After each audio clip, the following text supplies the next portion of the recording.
Bismillahirrahmanirrahim. Assalamualaikum warahmatullahi wabarakatuh. Apa khabar bani dan banat? Saya harap kamu semua sihat insya-Allah. Jadi pada pelajaran akidah tahun 3, kita akan ulang kaji pelajaran 3 unit 1 dan 6, iaitu pengertian hari akhirat, tanda-tanda hari akhirat. Hari akhirat, pengertian hari akhirat dan tanda-tanda hari akhirat. Okey. Unit 1, pengertian hari akhirat. Sebelum tu, Muallim akan ulang unit 1, 2, 3, 4 secara pantas untuk ulang kaji. Mari kita tengok apakah maksud hari akhirat.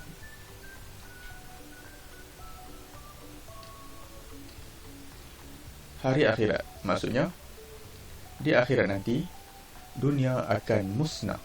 Dunia akan musnah dan semua makhluk akan mati. Itulah maksud pengertian hari akhirat.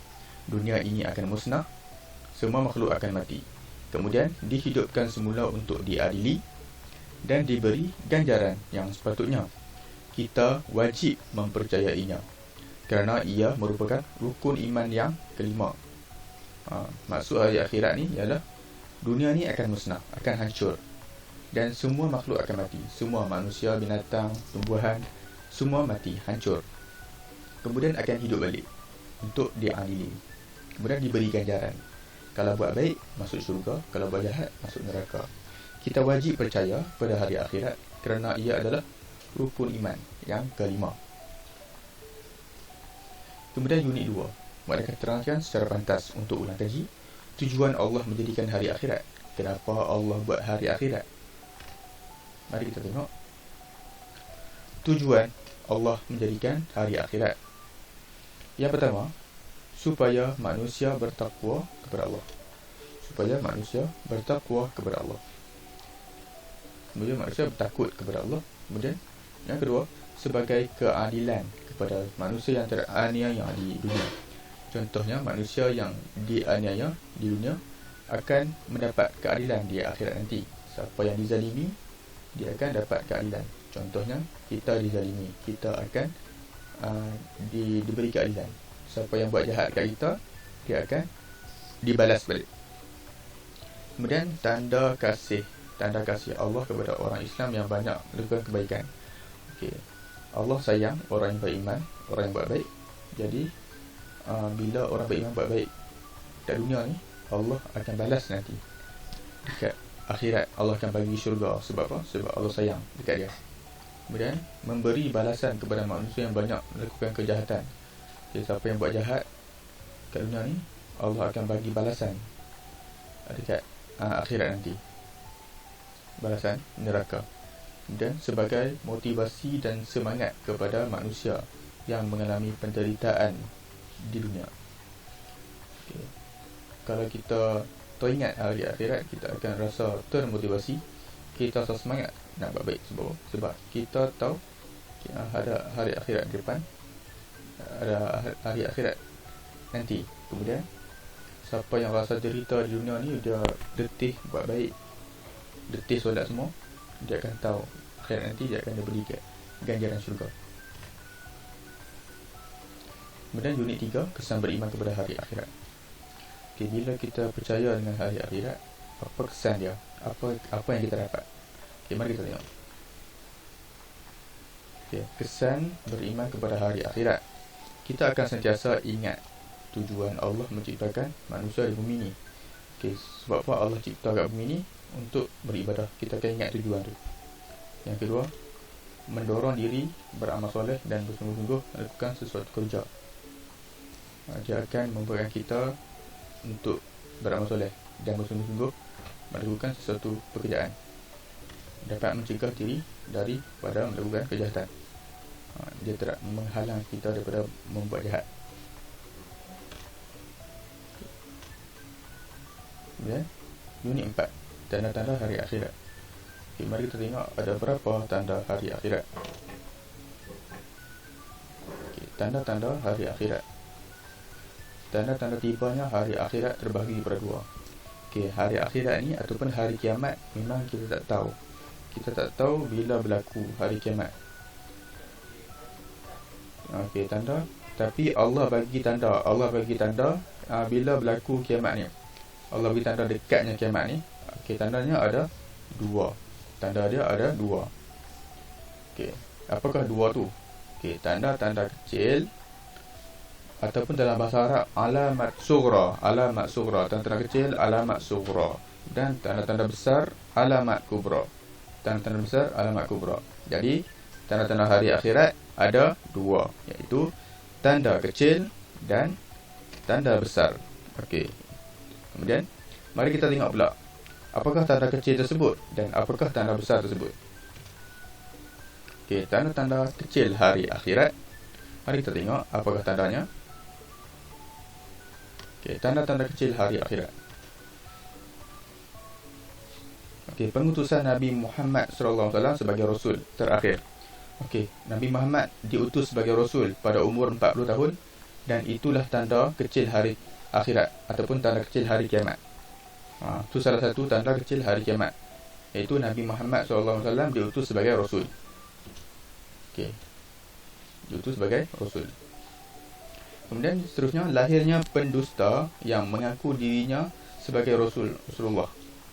Ada orang lepas wafat Nabi Muhammad, lepas Nabi wafat dan meninggal dunia, ada orang yang mengaku dia Nabi, dia mengaku dia Rasul. Dekat Malaysia pun ada.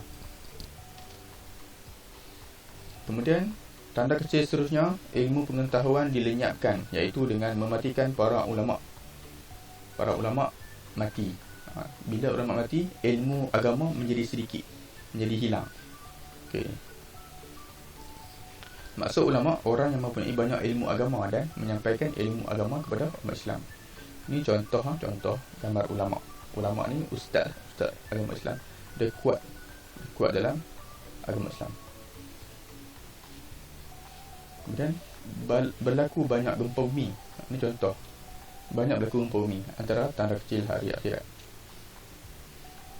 Masa dan jarak semakin pendek. Okey, kita rasa masa sekarang ni sat je. Setahun seperti sebulan, sebulan seperti seminggu, seminggu seperti sehari, sehari seperti 1 jam, 1 jam seperti 1 minit. Masa sekejap saja. Masa sat je masa tu. Itu antara tanda kecil hari akhirat. Banyak berlaku fitnah dan maksiat dalam masyarakat. Okey, apakah fitnah dan maksiat ni? Fitnah ialah kejahatan. Banyak berlaku kejahatan sekarang. Kemudian maksiat perbuatan mungkar yang berdosa. Itu maksud fitnah dan maksiat. Kemudian tanda kecil seterusnya ialah harta yang melimpah ruah. Ramai orang kaya sekarang ni. Ramai, contohnya orang Arab ke orang mana ke, dia harta dia banyak, sangat banyak. Harta yang melimpah ruah. Kemudian sekarang ni ada banyak bangunan tinggi. Itu pun tanda kecil kiamat. Contohnya dekat Arab, bangunan paling tinggi Burj Khalifa. Ini contohnya bangunan tinggi banyak. Iaitu banyak bangunan tinggi pun merupakan salah satu tanda kecil kiamat. Kemudian terlantiknya orang-orang yang tidak layak untuk memegang sesuatu jawatan. Okey, orang yang tak layak untuk pegang jawatan, orang bagi kat jawatan tu. Contohnya, pencuri dilantik menjadi polis. Ini contoh pencuri. Orang tak tahu dia pencuri, tapi dia dilantik menjadi polis. Kemudian yang kedua, orang yang tidak tahu ilmu agama, tapi dilantik menjadi ulama. Orang tu dia tak pandai pun ilmu agama, tapi dia orang lantik dah jadi ulama. Okey. Kemudian unit 6, tanda besar hari akhirat. Okey, mari kita tengok apakah tanda besar hari akhirat tu. Okey, tanda besar hari akhirat. Terbitnya matahari dari arah barat. Dan sekarang ni matahari terbit dari arah timur, akan sampai satu masa dia akan terbit dari arah barat. Okey, kemudian keluarnya sejenis binatang. Nanti akan tanda-tanda besar ni tanda yang belum berlaku. Tanda kecil yang dah berlaku, tanda besar yang belum berlaku. Okey, nanti akan keluar binatang ni dari bumi. Okey, dari celah-celah bumi. Namanya dabbah. Ini contoh. Bukan gambar betul, contoh je. Okey, kemudian lahirnya Imam Mahdi. Imam Mahdi membawa kehidupan manusia kepada keselamatan dan kesejahteraan. Okey, nanti akan datang Imam Mahdi akan muncul, dia akan lahir, dia akan selamatkan Islam. Ini gambar contohnya. Kemudian munculnya Dajjal. Dajjal mengaku dirinya Tuhan dan berusaha mengajak manusia kufur kepada Allah. Nanti akhir zaman ni Dajjal akan keluar. Dia tak berlaku lagi ni. Nanti Dajjal akan keluar. Dia ialah manusia yang mengaku dirinya Tuhan, dan berusaha mengajak manusia kufur kepada Allah. Ini contoh. Dajjal ni mata dia buta sebelah. Dekat dahi dia ada perkataan kafara, kufur, kafir. Kemudian nanti akan turunnya Nabi Isa. Sekarang ni Nabi Isa ada di langit. Allah angkat ke langit. Sekarang ni Nabi Isa masih di langit. Nanti Nabi Isa akan turunnya Nabi Isa menegakkan semula syariat Islam. Nabi Isa akan turun untuk bunuh Dajjal. Kemudian dia akan sebarkan Islam di bumi ini. Syariat. Dia akan menegakkan semula syariat Islam. Setakat itu saja ulang kaji pelajaran 3 unit 1 hingga 6, hari akhirat, tanda-tanda hari akhirat. Itu saja. Assalamualaikum warahmatullahi wabarakatuh.